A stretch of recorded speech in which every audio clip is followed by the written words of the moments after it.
지금 마이 오리엔테이션이라고 하는 프로젝트를 만들고 지금 화면을 구성을 하고 있습니다. 지금 첫 화면, 자, 액티비티 main.xml에서 자, 글자 크기 크게 했고요. 빨간색으로 하고 배경색도 한번 바꿔봤습니다. 자, 뭐 그냥 액티비티 main.xml이라고 하는 첫 화면의 화면 레이아웃을 간단하게 한번 바꿔본 거죠. 자, 그러면 여기서 끝나는 게 아니라 이제 자, 여기 왼쪽에 프로젝트 창으로 가서요. 자, RES 밑에 자 보면 레이아웃이라고 하는 게 있고 액티비티 main.xml이 있어요. 사실상 이 첫 화면이라고 하는 거는 자, XML 파일, 액티비티 main.xml이라고 하는 이 XML 파일 하나와 메인 액티비티.java라고 하는 이 소스 코드 파일이 하나가 같이 연결이 돼서 하나의 화면을 구성하거든요. 그래서 화면 레이아웃은 RES 밑에 레이아웃 밑에 XML로 구성된다라고 볼 수 있는데 레이아웃이라고 하는 이 폴더 말고요. 하나를 더 만들어 볼 거예요. 다시 말하면 이제 RES 선택하고 오른쪽 마우스 버튼 눌러서 New라고 하고요. 자, 디렉토리라고 하는 거 선택해 보죠. 그다음에 자, 레이아웃 가운데 줄 긋고 랜드라고 한번 해 볼게요. 자, 이름은 꼭 그 동일하게 해 주셔야 됩니다. 레이아웃 가운데 줄 긋고 랜드가 되겠죠. 오케이 눌러 봅니다. 자, 그러면 여기서는 안 보이네요. 그죠? 안 보입니다. 그러면 얘가 정리해서 보여주기 때문이고요. 위쪽에 안드로이드가 아니라 안드로이드 말고 프로젝트 파일즈 한번 가볼게요. 자, 프로젝트 파일즈로 바꿔서 자, app 이게 이제 실제 파일 탐색기에 만들어지는 파일들과 같은 거죠. app 밑에 src 밑에 메인 밑에 res 가보면 자, 우리가 만든 레이아웃 랜드가 여기 보이죠. 자, 레이아웃 랜드라고 하는 폴더가 보이는데 아까 안드로이드는 안드로이드라고 하는 걸 여기 선택했을 때는 거기서 보이는 게 정리돼서 보여지기 때문에 이런 것들은 안 보여줘요. 그럼 얘가 무슨 의미가 있냐? 자, 액티비티 main.xml이라고 하는 요거를 선택한 다음에 컨트롤 C 복사하고요. 레이아웃 랜드 선택하고 컨트롤 V에서 붙여넣기 합니다. 자, 카피할까요를 물어보는 창인가 봐요. 그죠? 자, 오케이 눌러줍니다. 자, 그럼 여기 똑같이 들어가죠? 자, 그러면 액티비티 main.xml이 두 개가 생겼네요. 폴더만 다르고요. 그럼 두 번째 액티비티 main.xml을 선택한 상태에서 그죠? 이 상태에서 자, 우리 디자인 탭으로 가서요. 자, 우리 보면 어떻게 돼 있어요? 가로 방향으로 돼 있네요. 가로 방향으로 돼 있고요. 자, 여기 글자를 자, 세로 방향이 아니라 이거를 가로 방향으로 한번 바꿔볼게요. 자, 가로 방향 이렇게 바꾸고요. 자, 텍스트 컬러라고 하는 거는 그대로 두고 그 다음에 배경색을 한번 바꿔볼까요? 자, 백그라운드 컨스트레인트 레이아웃이라고 하는 거 선택하고 자, 백그라운드 색상을 바꿔보자. 백그라운드 색상은 자, 주황색 계열로 가서 연하게 한번 바꿔보자. 자, 이렇게 됐겠죠. 자, 그러면 이 두 개의 화면이 다르다라고 하는 걸 알 수가 있고요. 다른 그 두 개의 파일 이름은 똑같죠. 이름은 똑같습니다. 근데 폴더 이름이 다르다라고 하는 걸 알 수가 있어요. 이 상태에서 한번 실행을 한번 해볼게요. 자, 우리가 화면 레이아웃만 자, 이 폴더도 만들고 해서 조금 다르게 만든 것 같죠? 그 상태에서 한번 실행을 해보자. 얘가 어떻게 동작을 한다는 거냐. 자, 실행을 여기서 하고요.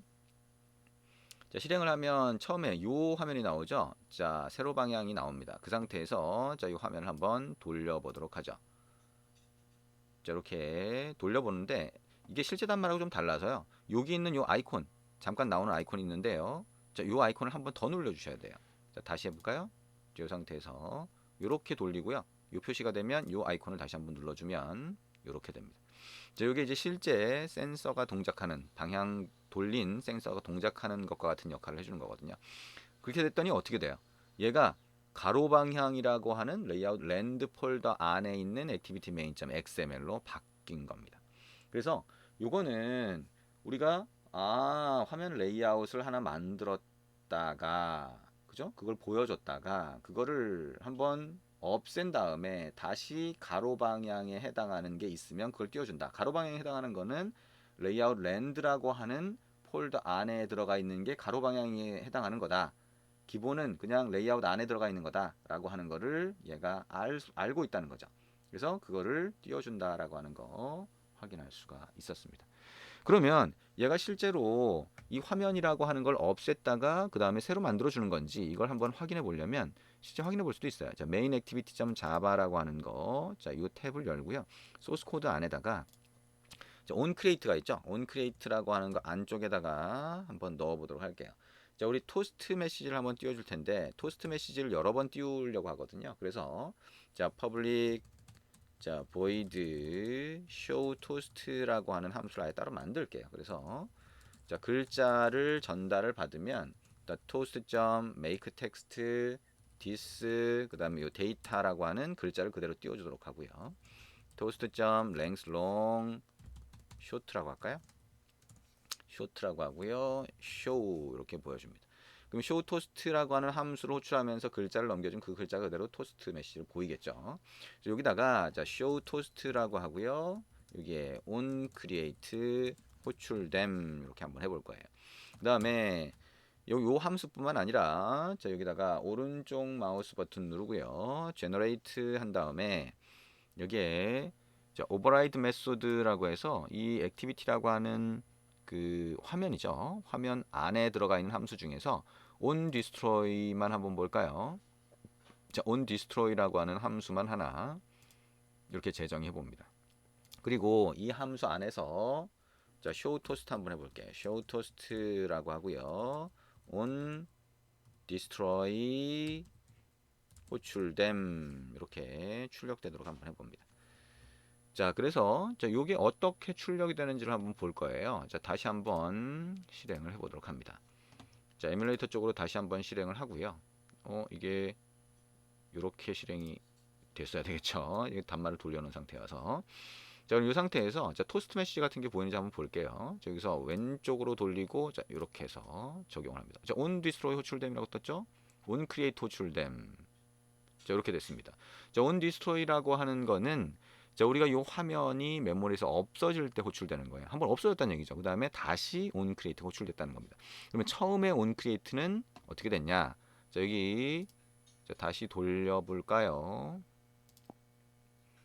자 그러면 자 이렇게 보이는데요. 자 우리 앱을 다시 종료했다가 다시 한번 실행을 해보면 처음에 화면 뜰 때도 on create 호출됨이라고 하는 게 보이고 있어요. 다시 말하면 이 액티비티라고 하는 게 화면에 보이기 전에 메모리에 액티비티라고 하는 게 만들어져야 되는데 그때 on create가 자동으로 호출돼요. 그래서 그때 하고자 하는 작업들을 여기다 넣을 수 있는 거죠. 그래서 우리가 요 화면 레이아웃에 만들었던 거를 뷰 객체들을 가지고 와서 쓸 준비를 사용할 준비를 하거나 변수에 넣어두거나 이런 것들이 가능해지는 겁니다. 그러면 이제 그 이후에 화면이 자 우리 눈에 보인 이후에도 그 객체들을 사용할 수가 있는 거죠. 자 이거는 자 수명주기 또는 생명주기라고 부르거든요. 라이프 사이클이라고 부르는데 이거는 나중에 우리가 추가적으로 할 겁니다. 지금 여기서 중요한 거는 우리가 방향에 따라서 이 오리엔테이션이라고 하는 이벤트가 발생하는데 자, 단말의 센서에 의해서 일반적으로 발생한다 그랬죠. 그러면 이게 실제로는 이 화면이라고 하는 게 없어졌다가 만들어지는 방식으로 해서 이 안드로이드가 우리가 가로 방향과 세로 방향에 해당하는 레이아웃을 보여줄 수 있도록 하는구나라고 하는 거 알 수가 있는 거죠. 그렇죠? 자, 요게 자 방향 이벤트입니다. 그래서 방향 이벤트라고 하는 게 이렇게 처리될 수 있다라고 하는 거 잘 생각을 해보시면 되겠죠. 자, 근데 잘 생각을 해보시면 우리가 세로 방향이었다가 가로 방향으로 바뀌거나 가로 방향이었다가 세로 방향으로 바뀌는데 이 액티비티라고 하는 화면 자체가 없어졌다가 새로 만들어진다 그랬어요. 그러면 이 안에 유지하고 있던 어떤 변수의 값이라든가 이런 것들도 같이 없어질 수가 있겠죠. 그래서 그거를 여러분이 필요할 때 저장을 해놨다가 다시 복원할 수 있는 방법을 제공해줘요. 그거를 한번 같이 확인해 보도록 하겠습니다. 일단 세로 방향에 해당하는 거. 자, 이게 뭐죠? 레이아웃에 해당하는 거고 세로 방향이고 이게 레이아웃 랜드 안에 들어가 있는 거죠. 가로 방향이죠. 그럼 세로 방향이라고 하는 거 안에다가 우리가 입력 상자하고 그다음에 버튼 하나 넣어 볼게요. 그러면 입력 상자 여기 하나 갖다가 넣을 수가 있겠네요. 자, 입력 상자 추가를 해 봅니다. 자, 위쪽으로 이렇게 연결을 하고요. 약간 떨어뜨려 보죠. 자, 그 다음에 입력 상자 안에 들어가 있는 값은 이렇게 없애봅니다. 그 다음에 버튼 하나 갖다 놔보죠. 자, 버튼을 그 밑에다가 갖다 놔봅니다. 자, 버튼 갖다 놓고요. 이것도 위쪽으로 연결하고 아래쪽으로 조금 당겨봅니다. 자, 이런 모양이 됐네요. 정확하게 가운데가 안 맞을 수는 있겠네요. 자, 그리고 이 버튼이라고 하는 거에다가 여기 확인 이렇게 입력을 해보면 되겠네요. 글자는 확인. 자 그러면 버튼은 버튼이라고 하는 아이디를 갖고 있고요. 입력 상자는 edit text라고 하는 아이디를 갖고 있다라고 하는 거 잘 보시면 되겠죠. 이 아이디는 여러분이 나중에 실제 구분하기 좋은 걸로 따로 바꾸셔도 되고요. 실무에서는 실제 바꾸는 경우가 훨씬 많겠죠. 자, 그 다음에 이게 자, 화면에 다시 복원해서 언제 방향이 바뀌었을 때 보이는지를 확인하기 위해서 자, 여기다가 자, 텍스트 뷰 하나 넣어볼게요. 가로 방향은 텍스트 뷰를 가운데다가 하나 넣어봅니다. 자, 여기다가는 복원된 값을 하나 뿌려볼 것이다. 자, 텍스트 뷰라고 하는 글자 없애보고요. 그 다음에 자, 여기에 글자 크기 한번 조정해 볼게요. 자, 여기 텍스트 사이즈라고 하는 게 있는데 텍스트 사이즈를 자, 30sp 라고 하는 정도 조정을 해보자. 자, 그럼 일단은 글자가 안 보이는 상태네요. 그죠? 그리고 여기는 텍스트 뷰 2라고 하는 아이디를 갖고 있다. 자, 그럼 이제 메인 액티비티.java라고 하는 쪽으로 가서 자, 한번 확인을 해보도록 할게요.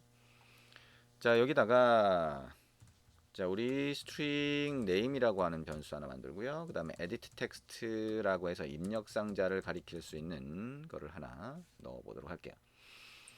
자, 그리고 이 밑에다가 자, 이렇게 넣을 수가 있겠죠. edit text라고 하는 변수에는 find view by id로 해서요. r.id.edit text로 이렇게 찾아서 넣어보도록 하고요. 그 다음에 버튼이라고 하는 게 있네요. 버튼은 마찬가지로 find view by id로 해서 버튼 아이디로 버튼 객체를 찾고요. 버튼.set on click listener 자, new라고 하고요. on click listener 이렇게 하면 되겠죠. 버튼을 눌렀을 때 뭔가 동작을 시키기 위한 준비 작업이 됩니다.